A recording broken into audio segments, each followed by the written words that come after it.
Alright guys, welcome back sa ating video, and today meron tayong ipapakita nga naman.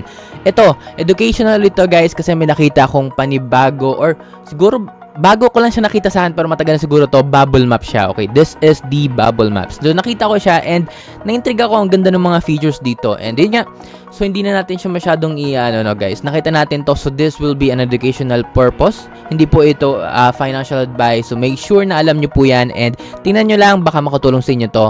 Tara na, let's go.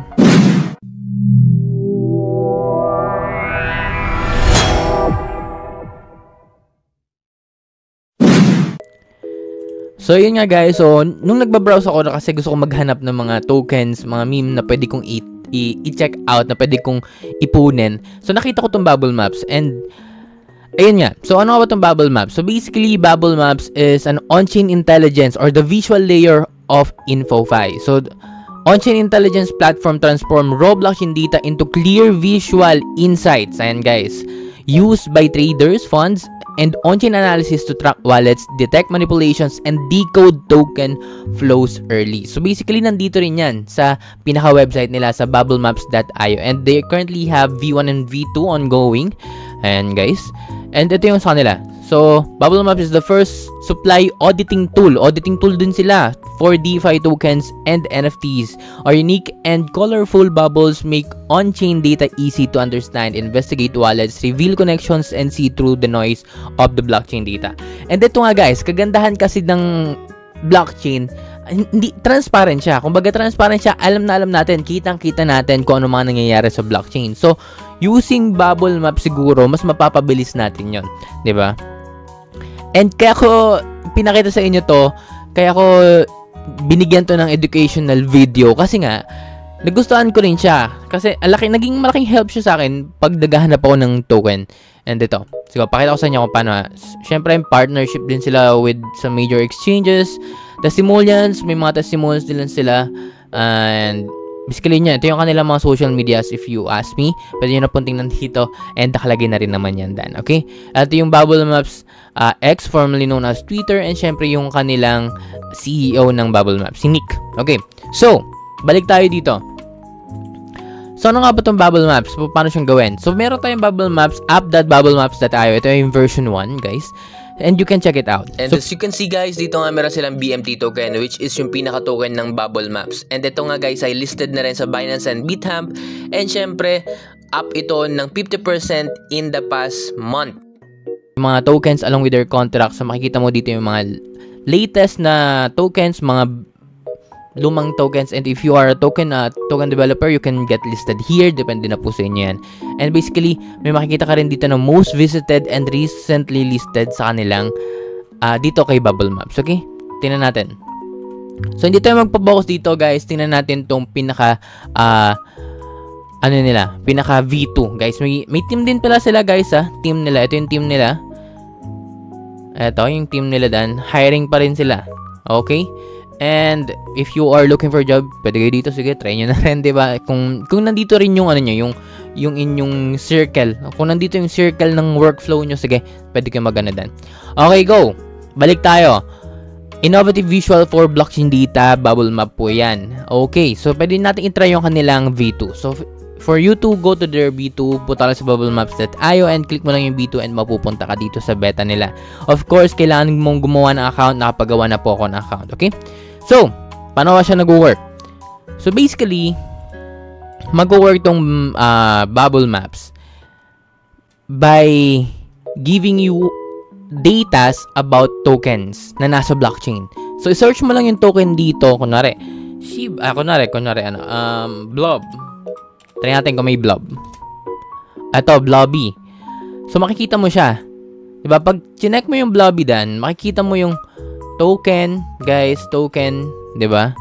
Makikita mo yung token dito. So, waiting lang tayo, guys. So, naglo-load siya.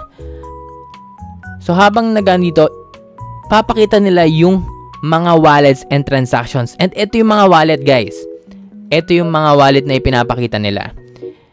And ang kinagandahan naman dito na nakita kong feature na talagang nagustuhan ko, especially para doon sa mga naghahanap or yung talagang mga token hunters katulad natin.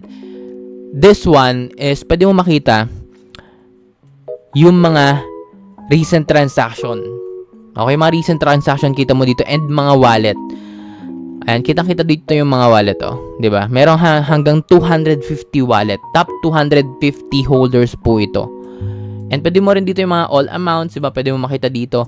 So, basically, open source talaga siya for you to understand a token. So, if you are researching about a token, pwede mong gamitin 'to. Okay? Again, this is a educational video para lang sa inyo maintindihan or para lang magkaroon kayo ng idea kung ano yung Bubble Maps. And kasi nakatulong talaga siya sa akin, for real. And sinashare ko sa inyo, baka makatulong din sa inyo. This is not a financial advice, so make sure na alam nyo yun. Keep that on mind, okay? So, pwede yung check dito. And kinagandahan nito, guys, may bago silang feature na nakita ako. Yung kanilang Magic Nodes. So, what is Magic Nodes? So, basically dito sa Magic Nodes, mas pinapakita nila ng mas maigi yung mga transaction between wallets. As you can see here, ito, 'di ba? May mga wallet dito. Mga cluster wallets, kumbaga cluster transactions. Katulad ito, guys. Nagsimula yung isang wallet dito. Ito, dito sa dalawang 'yan. And then nagpapasahan sa mga wallet na 'yan. So basically, maybe these are wallets na magkakasama, grupo or isang tao, depende na po 'yan. O group of people, di ba, nakadepende na 'yan. But ito yung transaction niya. Makikita mo yun sa Magic Nodes. Okay, kapag kinancel mo yung Magic Nodes, ito lang yan. Napaka-simple. Pero kapag nilagay mo yung Magic Nodes, mas pinapakita niya na mas detailed yung mga transaction na naganap dito sa Blobby token. Okay, so how? Ito yung tinatawag nilang Magic Nodes. Okay? Meron pa isang feature. So, hahanap tayo ng isa pang token. Meron pa silang isa pang feature. So, Brett tayo. So, Brett. Dito, guys, syempre may Magic Nodes din. Kitang-kita nyo naman. Ayan o. Kumbaga, kapag tinanggal natin yung Magic Node, di ba? Simple lang. Makikita mo din mga wallet, top 250 holders. Kita mo dyan. Di ba? Makikita mo dyan. Walang mga duplicates dito. And, basically, yun lang yan. Yung mga token, yung mga top holders. Ito, siguro ito yung top holders. And then, number 3 to eh. Number 1, sige, pakita natin yung number 1. Ito yung number 1 with 9% breadth supply. Ang holder niya. So, Bybit Hot Wallet, number 2, Bithumb Deposit is ito. Di ba? Ang laki. So, if you check out this one, makikita mo na dito, malalaman mo na yung pinaka-token token transactions, yung pinaka-token visibility na nakikita nyo na dito. But, if you want to know more or gusto mong mas makita pa yung pinaka-transactions na nangyayari or nangyayari dito sa top 250 holders, i-click mo lang yung Magic Nodes and you'll get more precise na transactions. Katulad nito, nagsimula sa Bybit and yung mga deposit po yan, syempre naglalabas din yan. And parang ganito, meron tayong tinatawag dito mga group, cluster supplies, nanggaling sa isang wallet and isinend sa iba't ibang wallet. Maybe this one is the same person pero iba't ibang wallet or isang person nagsisend sa iba't ibang tao. Nakadepende po yan. And ayun, 'di ba? Makikita mo dito kung paano nangyayari or kung ano yung mga transaction na nagaganap dito sa token na to in the past 12 minutes. Okay? So, this is the Magic Nodes. Tanungin niyo naman ako, ano nga ba naman yung sinasabi nilang isa pang feature na nagustuhan ko dito, which is yung time travel. Came from the word time travel, pwede mong kang bumalik or magpabalik-balik ng time just to see the transactions. Kasi 'di ba, eto makikita mo, an hour ago lang to. Ayan. But if you check out, pwede kang lumipat ng date, ng year, and makikita mo, 'di ba? From launch date to this. Makikita mo yung mga transactions. This is the time travel na sinasabi nila. And again, pwede mo rin makita yung mga things na hindi lang ganun, 'di ba? Katulad nito, sakat, 'di ba? Na-check out na natin tong date sa time travel using the date. Pwede mo rin siyang gamitin itong chart. Dito sa chart, pwede mo gamitin. Kunwari, makikita mo yung kung kailan siya tumaas, 'di ba? Bago magsimula, kailan siya nag-peak. Ito yung pinaka-peak. Ito. Tama ba? O yeah, ito yung pinaka-peak niya. Ibabalik ka na dun sa date na pinaka-peak niya and ipapakita yung mga transaction. And if you are a token hunter, I'm pretty sure na mas magiging madali sa ito at magugustuhan mo to kasi hahanapin mo yung top holder dito and titingnan mo yung pinaka. Ito, kunwari, ito, hanapin natin yung mga token wallet. Kunwari, ito. Itong null. Diba? Pwede mo siyang tingnan. Yung wallet niya. Pwede mong i-copy yung wallet and i-check out kung anong nangyari.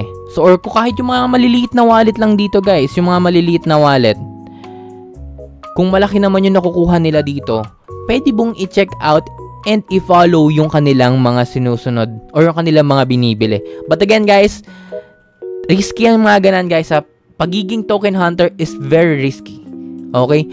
Ito mga pinapakita ko sa inyo is some tools lang naman na pwedeng makatulong sa inyo para makapaghanap ng tokens. And basically, Bubble Maps, bago sa akin to and nagustuhan ko na agad siya. So, hindi ko siya pinopromote, guys. This is for educational purpose only.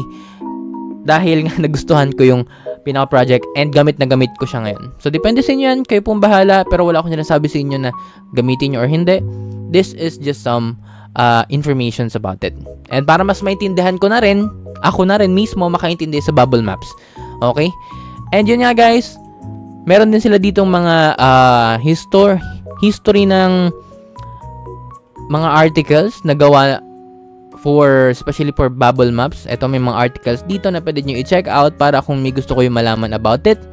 And eto, yan. May dalawang article akong binigay sa inyo. You can check it out para mas maintindihan nyo kung paano nag-work si Bubble Map. And may makita kayo mga, kumbaga, transparency na rin, di ba?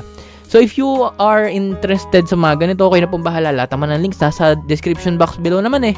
Diba? Kaya i-check out yun na lang kung gusto nyong i-try or kung you are a token hunter katulad ko and gusto nyo yung mga madagdagan yung mga tools nyo na ginagamit sa paghahanap ng token. Baka ito para sa inyo na to. So, yun nga, guys. This is Bubble Map. Sana naintindihan nyo tong educational video natin. Maraming salamat po. I'm Cheese Gaming. Bye-bye.